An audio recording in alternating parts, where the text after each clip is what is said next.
বলতেছেন না? আপনার চোখ দুইটা কেমন যেন চেনা চেনা লাগতেছে। আপনি কে? আমার মেয়ে, আমার কলিজার টুকরো, আমার ঘরের লক্ষ্মী। সারপ্রাইজ। আই তোমরা কে কোথায় আছো? দেখো কে চলে আসছে। এই দেখ কেন আইছে। কেমন আছিস ভাই? আমরা সবাই ভালো আছি। এটা ধর আরে আস্তে আস্তে এরা তো সে আগের মতোই দুষ্ট হয়ে গেছে। আরে মা, তোর স্নেহ পায়া এরা নিজেদেরকে পাল্টাইতে পারে নাই। তুই ওদের আচরণে কিছু মনে করিস না। কি মনে করব? তোমাদের জন্যই তো সব কষ্ট করি আমি, তাই না? ওদের সুখ দেখলে তো আমারই ভালো লাগে। তুই মনে হয় খালি খাটোস, নিজের দিকে ফিরে তাকাস না। শুকাই গেছিস গা। মানুষের জন্য অনেক খাটছস, অনেক চিন্তা করছস, এবার নিজের দিকে ফিরে চা, নিজের কথা ভাব। আসতে না আসতে এসব কেন বলতেছো মা? এই দুনিয়াটা অনেক স্বার্থপর, তোর নিজের কথা আর কেউই ভাববো না। মনের কথা অনেকজন আছে মা। সারা রাত্র মা মেয়ে দুজনে মিলে গল্প করে। চল সবার জন্য উপহার নিয়ে আসছি, চিন্তার কোনো কারণ নেই। এত বছর পর আসছি, খালি হাতে আসছে নাকি?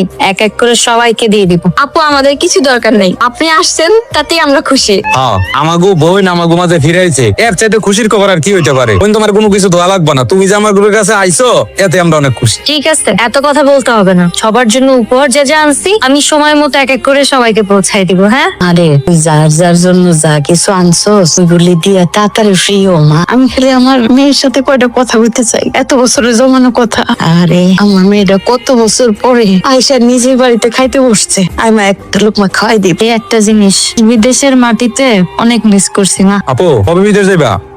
মানে কইতেছিলাম কয়দিনের ছুটিতে আসছো? কি বলো তুমি এগুলা? আপু তো আজকেই আসলো, আর এর মধ্যে যাওয়ার কথা বলতেছো? আজকে হোক আর 10 দিন পরে হোক, আপু তো যাবে, চিন্তা করার কি আছে? আমার মেয়েটা আসতে না আসতে ওর যাওয়ার কথা উঠলো কেন? আর তুই কেন বললি মাত্র 10 দিন থাকবে? মাত্র আসলো মেয়েটা, না গেলে কি দরজা ও সারা জীবনে আর গেল না, তাতে কি হলো? গেল না মানে? মা ঠিক কথা বলছে, আমি এবার একবারের জন্য চলে আসছি, আর যাবো না। বিদেশের মাটিতে আর মনটা টেকে না, মন সারাক্ষণই বাড়িতেই পড়ে থাকে। ওইখানে তো আপনজন বলতে কেউ নাই, রোগ ব্যাধি যাই হোক না কেন একারই সার্ভাইভ করা লাগে। চিন্তা করছি এবার দেশে আসছি, বিয়ে শাদী করবো, সংসার করব, সারা জীবন দেশের মাটিতেই থেকে যাব। একদম ঠিক কথা চিন্তা করছিস মা, আর যাওয়ার দরকার নেই। মা আমরাও চাই আপু থাকো, কিন্তু আপু যদি গ্রামে থাকে তাহলে একটা না একটা কিছু করতে হবে। কিন্তু আপু কি করবে বলেন? আপু কি বা করতে পারে? আল্লাহ আমরা যা দিছে এত কিছু থাকতে আমার আবার নতুন করে কি করতে হবে? যা সেই দিয়ে তো সুন্দরভাবে চলতে পারবো। আমার মেয়ে এতটা বছর বিদেশ করে আসছে, মাথার ঘাম পায়ে ফেলা পরিশ্রম করছে, নিজের জানের কষ্ট দিয়া সবার জন্য ইনকাম করে পাঠাইছে। আমার মেয়ের এই দেশে এসেও পরিশ্রম করতে হইব কেন? আমার মেয়ের একলাই টাকা? আমার মেয়ে কি এতদিন তোমাদেরকে খাওয়াই নাই, করাই নাই? আম্মা আপনার কথা রাগ করেন না, আপা বাড়িতে থেকে কি করবে সেটা আগে জিজ্ঞেস করেন। সে বাড়িতে এসে কি করবে? তুমি বাড়িতে বসে কি করো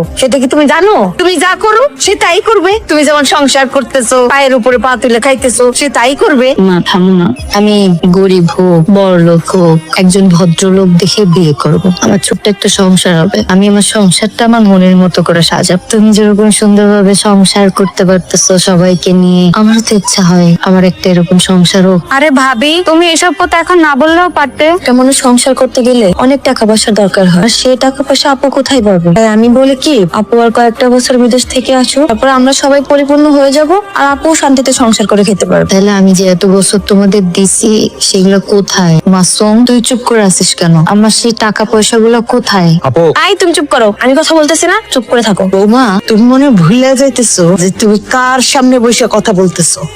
তোমার স্বামীর কাছে কত কত টাকা দিছে এটা তোমার স্বামীরে জিজ্ঞাসা করো। এত বছর পর এসে যে এরকম অশান্তি প্রথম দিনই পাবো এটা তো চিন্তাই করিনি। আমি অবাক হয়ে গেলাম, আমার মেয়ের কলিজাটা তোরা খান খান করে দিলি। খা তোরা শান্তি মতো খা। মা মা তুমি কি কিছু বুঝতে পারছ? কি বললো ওরা এগুলো? তুই কয়টা দিন একটু শান্তিতে শ্বাস নে, আমি সবকিছু তো ঠিক করতেছে, আর আমি সবকিছু বুঝে ফেলছি মা। ভাই বোনের যে চেহারা আমি দেখলাম আমার তো এখনো নিজের বিশ্বাসই হচ্ছে না। হাই রে প্রবাসী জীবন, প্রবাসী জীবন এত কষ্টের, এত কষ্টের। 8 বছর প্রবাস জীবন করে আইসা আমার মেয়েটা সংসার করতে চাইলো, সেই সংসার হইতে দিবে না তারা, তাদের খাবারে টান ধরবে। আমি শক্ত